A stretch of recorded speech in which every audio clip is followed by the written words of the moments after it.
Eccomi qua, amiche e amici, ben ritrovati. Oggi vi vorrei parlare delle marche, delle farine e delle mozzarelle.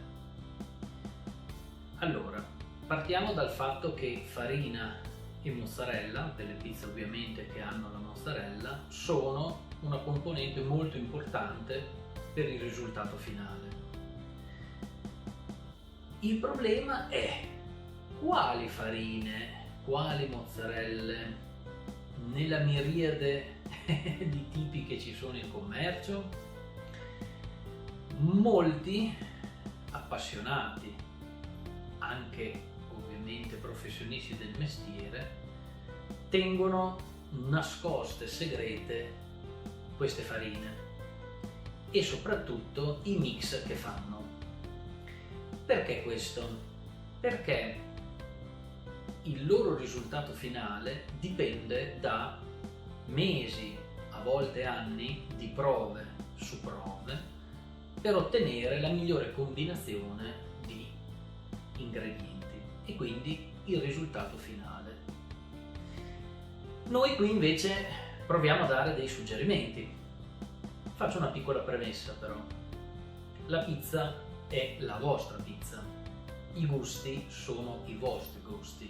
Non è detto che un tipo di farina, un tipo di mozzarella, un tipo di fior di latte che può andare bene a una persona possa andare bene all'altra.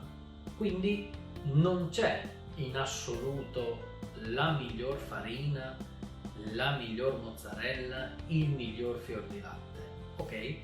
Ci possono essere delle indicazioni di massima che, diciamo, possono soddisfare molte persone. Quindi io in questa sede non vi voglio spingere verso una farina piuttosto che un'altra. Vi dico le farine, in particolare una che ho nel tempo adottato, chiamiamolo così, ma che questo non vuol dire che è la migliore, non vuol dire che le altre farine non possono dare risultati analoghi, similari o anche addirittura superiori rispetto anche alle aspettative di ogni persona. Personalmente, nella ricetta che vi ho dato e che avete visto appunto nel canale, ho utilizzato una farina del Mulino Caputo di Napoli. In particolare ho utilizzato la Blu Pizzeria. È una farina classica per la pizza verace napoletana, ma può essere usata anche per altri tipi di pizza, che consente lievitazioni anche fino a 24 ore. Ok? Lievitazioni, ricordate, e maturazioni come abbiamo visto. Se qualcuno si vuole invece spingere più in là come tempi, si può utilizzare e si deve utilizzare una farina, sempre parlando del Mulino Caputo, che è la Sacco Rosso, ok?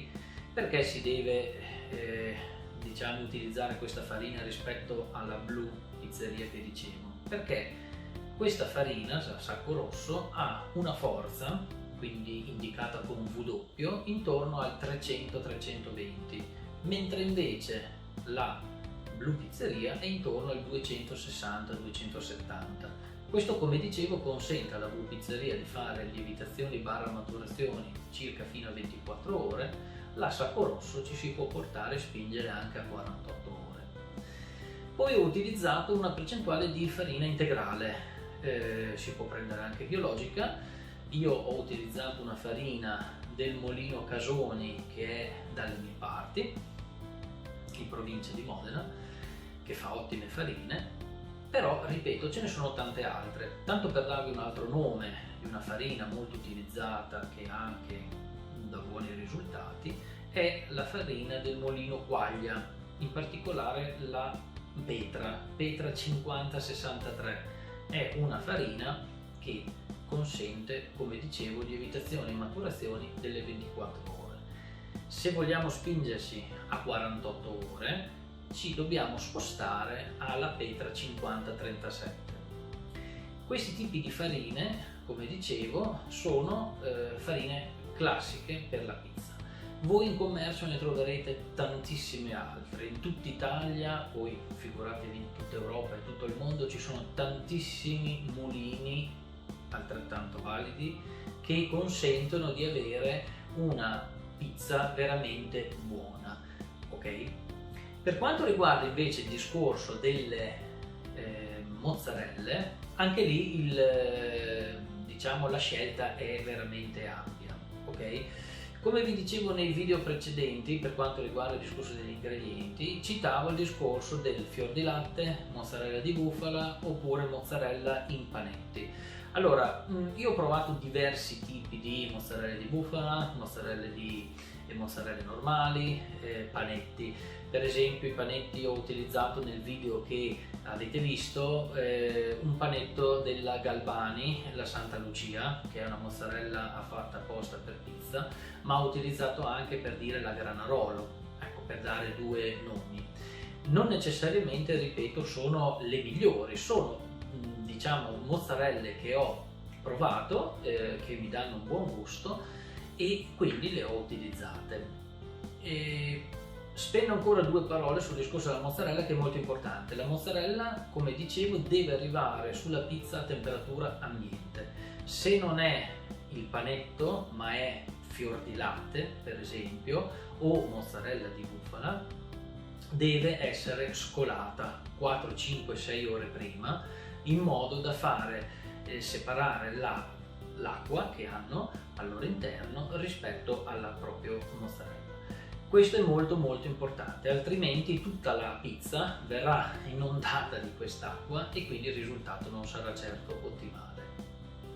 Per quanto riguarda gli altri ingredienti, sale, come dicevo, sale marino, l'olio extravergine di oliva, anche lì deve essere non diciamo ci sono degli oli forti nel sapore che magari possono dare un po' fastidio, quindi un olio extravergine di oliva di qualità neutro.